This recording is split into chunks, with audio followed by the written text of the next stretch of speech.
මේ ඉන්නේ මීට මාස 6කට කලින් මට හම්බෙන ඕනි කෑමක් මං කනවා. ඒක හෙල්තිද අන්හෙල්තිද මේ කිසිම දෙයක් මං කන්සිඩර් කරන්නේ නැහැ.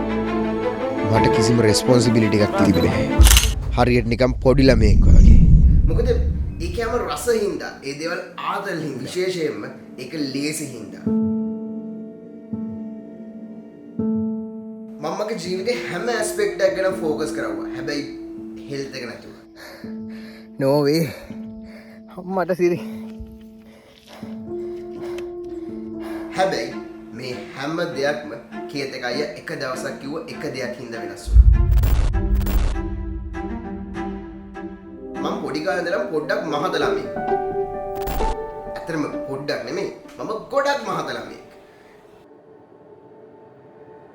හැබැයි ඇත්තම කතාව කියනවා නම් ඒක මගේ ජීවිතේට ප්‍රශ්නයක් වුණේ නැහැ.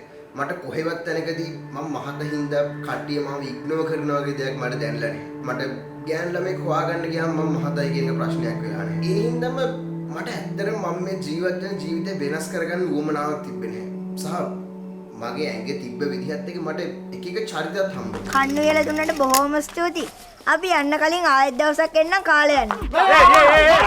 ඉතින් ඇත්තට මේකේ ප්ලස් පොයින්ට් එකක් තියෙනවා. ඇයි මම මගේ ඇඟ වෙනස් කරගන්න කියන දේ තමයි මම ගොඩක් වෙලාවට හිටියේ. ෆාස්ට් ෆෝවර්ඩ් කරවුවොත් ගිය අවුරුද්දේ මාර්ච් වලට මම කිලෝ 92ක මිනිස්සෙක්. මම ඔබේසිටි ලෙවල් 3 වල මිනිස්සෙක්.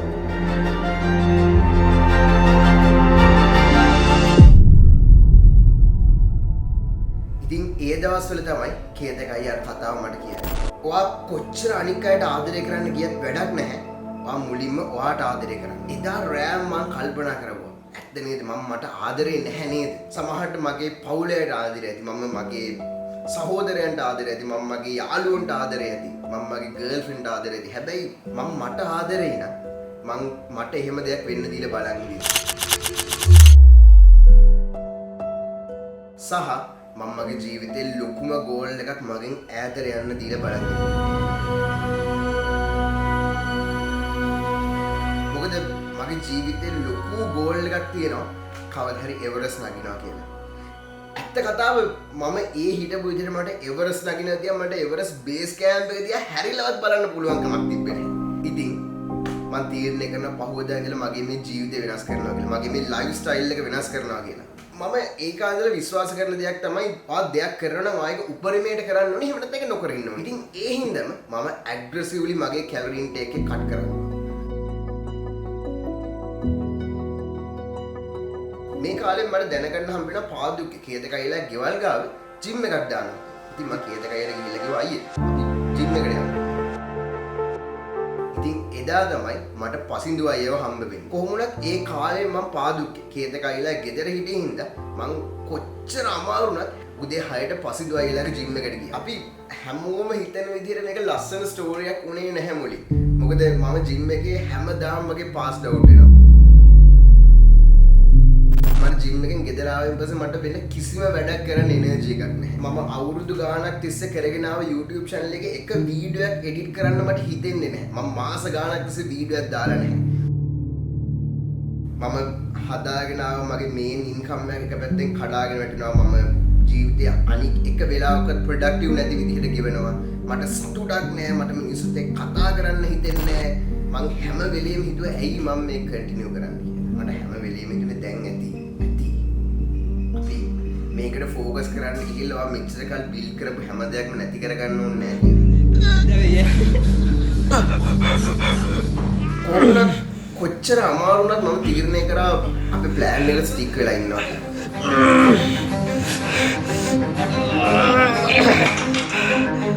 ඉතින් තමයි අර ටික දවසින් චූටි වෙනස්කම් පේන්න පටන් ගත්තා. මගේ ෂර්ට් ටී-ෂර්ට් මට ලූස් වෙනවා. මම ඉස්සර ගමන් යන හිලට ඇඳපු කලිසම් දැන් මට ලූස් වෙනවා. මම දන්නේ මම මේක පටන් ගත්තේ ඇත්තටම මම ලස්සන වෙනවා කියන බලාපොරොත්තුවකින් නෙමෙයි. හැබැයි ඒක දැක්කහම මට පොඩි සතුටක් ආවා. පොඩි රිවෝඩ් එකක් ආවා. වෙනද මම try කරුවේ නැති ෆැෂන් මම try කරන්න පටන් ගත්තා. කට්ටියකින් කමෙන්ට්ස් ආවා ඇඳුම් අඳිනවා වෙනස් ඒක ලස්සනයි කියලා. මුලින් එපා වෙලා තිබ්බ ගතිය එන්න මට නැති වෙන්න පටන් ගත්තා. මට ජීවිතේ එන්ජොයි කරනවා වගේ දැනෙන්න පටන් ගත්තා. මට ජිම් එක මගේ ජීවිතේ පාර්ට් එකක්.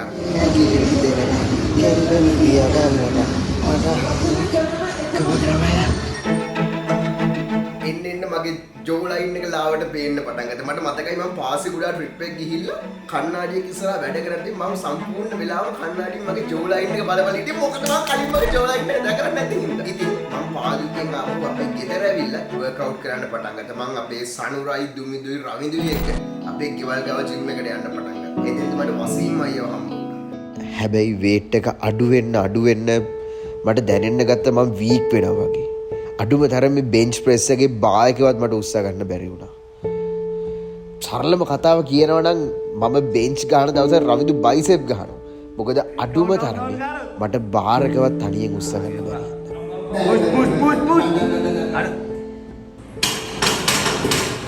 කොහොමුණත් ටික කාලයක් ඇද්දි මට දැනෙන්න ගත්තා මම එන්න ස්ට්‍රෝං වෙනවා කියලා.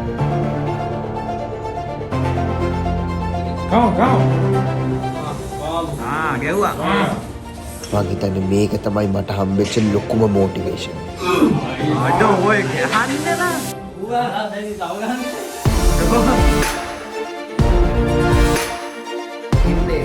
බලාගෙන ඉඳි මගේ වේට් එක අඩු වුණා. කිලෝ 92ක තිබ්බ මගේ වේට් එක කිලෝ 80ක් වුණා. කිලෝ 75ක්. දැන් ජීවිතේ ලොකු කාලෙකින් මම ආපහු කිලෝ 60 ගානක්.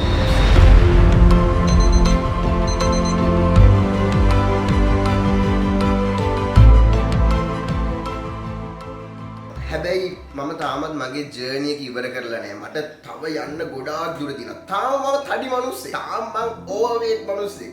මම ඔබීස් ලෙවල් 3 ඉඳලා තාම ඕවර්වේට්. මට තව නෝමල් වෙන්න තියෙනවා. මට තව ඇඟ හදාගන්න තියෙනවා. තව ගොඩාක් දුර තියෙනවා. මම මේ වීඩියෝ එක කරේ මගේ අචීව්මන්ට් එක ඔයාලත් එක්ක ෂෙයා කරගන්න නෙමෙයි. මොකද මම තාම මේකේ මට ඕන දේ අචීව් කරගෙන නැති හින්දා. හැබැයි මම මේ වීඩියෝ එක කරේ ඔයාලට ඔයාලගේ ජීවිතේ ફોකස් කරන දේ අදම පටන් ගන්න කියන්නේ. මොකද මම මේ weight loss එක try කරපු පළවෙනි පාර නෙමෙයි. මම මුලින්ම weight loss එක try කරේ 2017.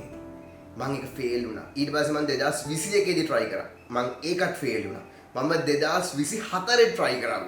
ඒ පාර මම කිලෝ 75කට වෙනකන් ආවා. ඒත් මම fail වුණා. මේ පාර මම තව ඉස්සරහට ආවා. මම කිලෝ 60 ගානකට ආවා. සමහරට මේ පාරත් ෆේල් වෙයි. හැබැයි මම ඊළඟ පාරත් මේක ආයෙ try කරා. ඉතින් ඔයාගේ ජීවිතේ දේවල් ඔයා ෆේල් වෙන්න පුළුවන්. ඕන තරම් ෆේල් වෙන්න පුළුවන්. හැබැයි ෆේල් වෙනවා කියන වයිදී අතාරින්න ඕන කියන එක නෙමෙයි. මේක අලුත් අවුරුද්ද.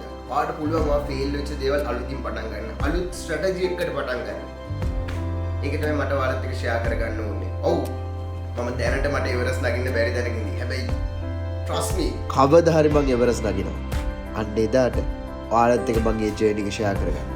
ඉතින් බොයිස් ඔයාලත් මේ ෆිට්නස් ජර්නි එකේ පාර්ට් එකක් වෙන්න කැමති නම් ඔයාලට පුළුවන් මාව ගිහිල්ලා Instagram එකේ follow කරන්න. මම ඒකේ මේ ෆිට්නස් ජර්නි එකේ මොකද වෙන්නේ කියන එකට හැමදාම වගේ අප්ඩේට් දෙන්න බලාගෙන ඉන්නවා. ඔයාලත් ෆිට්නස් ජර්නි එකක් කරන්න බලාපොරොත්තු වෙන ඉන්න කෙනෙක් නම් මට Instagram එකේ මැසේජ් එකක් දාන්න. මම පුළුවන් හැම මැසේජ් එකකට වගේ රිප්ලයි කරන්න. අපි එකතු වෙලා හෙල්ත් වෙමු. එකතු වෙලා කොට මම හොඳටම දන්න දෙයක් තමයි මේ වගේ වීඩියෝස් වලට වැඩි views එන්නේ නැහැ. සාමාන්‍යයෙන් මේක vlog එකක් කරනකොට views ලක්ෂ 2ක් 3ක් එන්න පුළුවන්. හැබැයි මේ වගේ වීඩියෝක් අග වෙනකන් ඔයා හිටියගෙන ඔයා මේ channel එකේ true member කෙනෙක්, true G කෙනෙක්.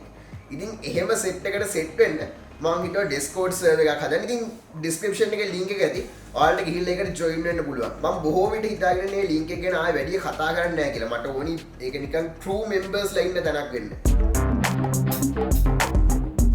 ඉතින් මේ අවුරුද්දේ අපි හම්බෙමු තව epic පට්ට content set එකකින්. සහ මේ අවුරුද්ද අග වෙන්න කලින් අපි කොහොම හරි subscribers ලක්ෂ 5ක් ගහමු.